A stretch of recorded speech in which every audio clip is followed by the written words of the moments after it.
It was now 2 days before Passover and the festival of unleavened bread. The leading priests and the teachers of religious law were still looking for an opportunity to capture Jesus secretly and kill him. But not during the Passover celebration. They agreed, or the people may riot. Meanwhile, Jesus was in Bethany at the home of Simon, a man who had previously had leprosy.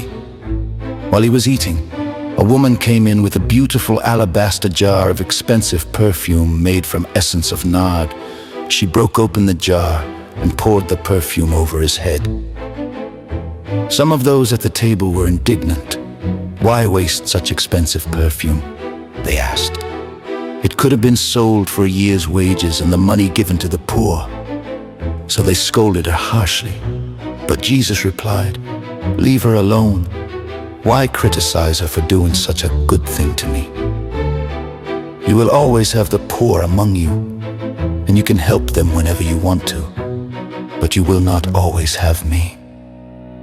She has done what she could and has anointed my body for burial ahead of time. I tell you the truth, wherever the good news is preached throughout the world, this woman's deed will be remembered and discussed." Then Judas Iscariot, one of the 12 disciples, went to the leading priests to arrange to betray Jesus to them. They were delighted when they heard why he had come, and they promised to give him money. So he began looking for an opportunity to betray Jesus. On the first day of the festival of unleavened bread, when the Passover lamb is sacrificed, Jesus' disciples asked him, "Where do you want us to go to prepare the Passover meal for you?" So Jesus sent 2 of them into Jerusalem with these instructions. "As you go into the city, a man carrying a pitcher of water will meet you. Follow him. At the house he enters, say to the owner, 'The teacher asks, where is the guest room where I can eat the Passover meal with my disciples?' He will take you upstairs to a large room that is already set up. That is where you should prepare our meal." So the 2 disciples went into the city and found everything just as Jesus had said, and they prepared the Passover meal there. In the evening, Jesus arrived with the 12. As they were at the table eating, Jesus said, "I tell you the truth, one of you eating with me here will betray me." Greatly distressed, each one asked in turn, "Am I the one?" He replied, "It is one of you 12 who is eating from this bowl with me. For the Son of Man must die, as the Scriptures declared long ago. But how terrible it will be for the one who betrays him. It would be far better for that man if he had never been born." As they were eating, Jesus took some bread and blessed it. Then he broke it in pieces and gave it to the disciples, saying, "Take it, for this is my body." And he took a cup of wine and gave thanks to God for it. He gave it to them, and they all drank from it. And he said to them, "This is my blood, which confirms the covenant between God and his people. It is poured out as a sacrifice for many. I tell you the truth, I will not drink wine again until the day I drink it new in the kingdom of God." Then they sang a hymn and went out to the Mount of Olives. On the way, Jesus told them, "All of you will desert me. For the Scriptures say, God will strike the shepherd and the sheep will be scattered. But after I am raised from the dead, I will go ahead of you to Galilee and meet you there." Peter said to him, "Even if everyone else deserts you, I never will." Jesus replied, "I tell you the truth, Peter.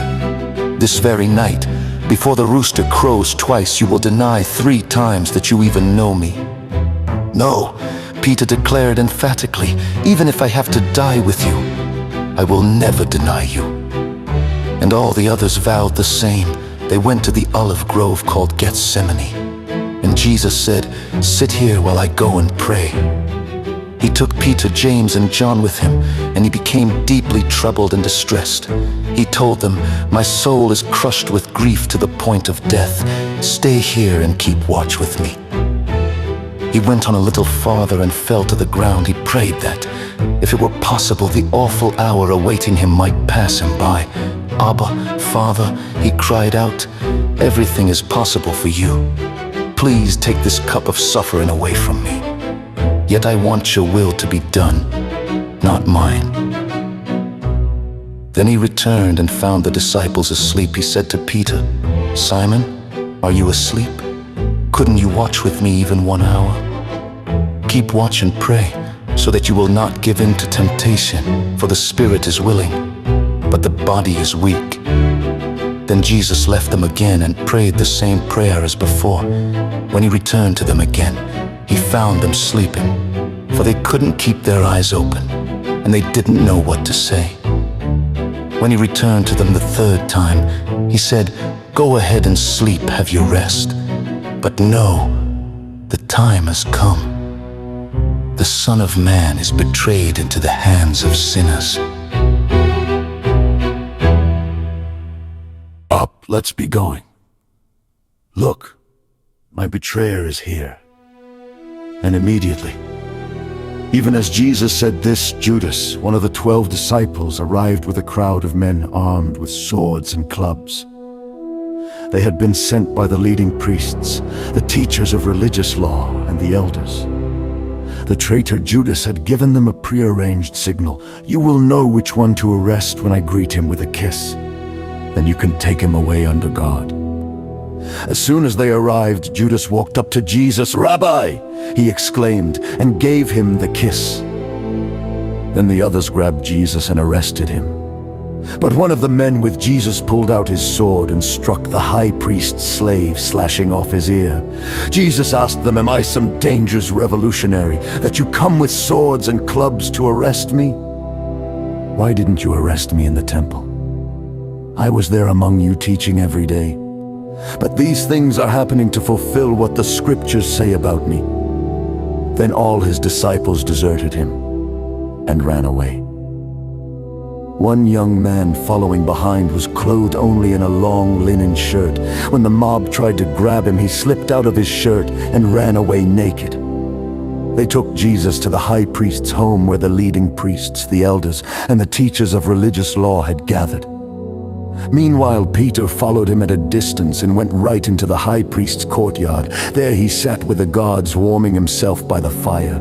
Inside, the leading priests and the entire high council were trying to find evidence against Jesus, so they could put him to death. But they couldn't find any. Many false witnesses spoke against him, but they contradicted each other.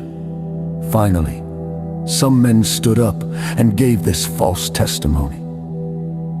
We heard him say, "I will destroy this temple made with human hands, and in 3 days I will build another made without human hands."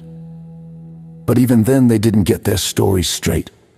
Then the high priest stood up before the others and asked Jesus, "Well, aren't you going to answer these charges? What do you have to say for yourself?" But Jesus was silent and made no reply. Then the high priest asked him, "Are you the Messiah, the Son of the Blessed One?"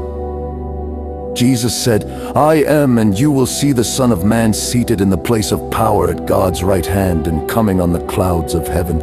Then the high priest tore his clothing to show his horror and said, "Why do we need other witnesses? You have all heard his blasphemy. What is your verdict?" "Guilty."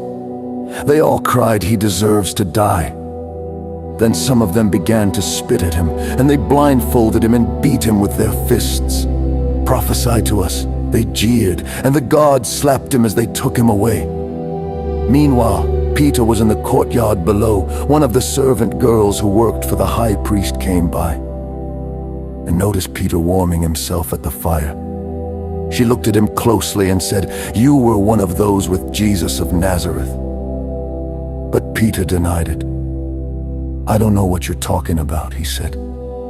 And he went out into the entryway. Just then a rooster crowed. When the servant girl saw him standing there, she began telling the others, "This man is definitely one of them." But Peter denied it again.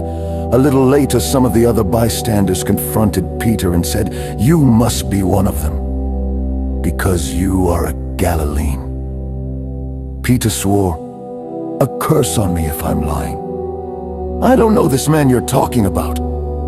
And immediately the rooster crowed the second time. Suddenly, Jesus' words flashed through Peter's mind. "Before the rooster crows twice, you will deny 3 times that you even know me." And he broke down.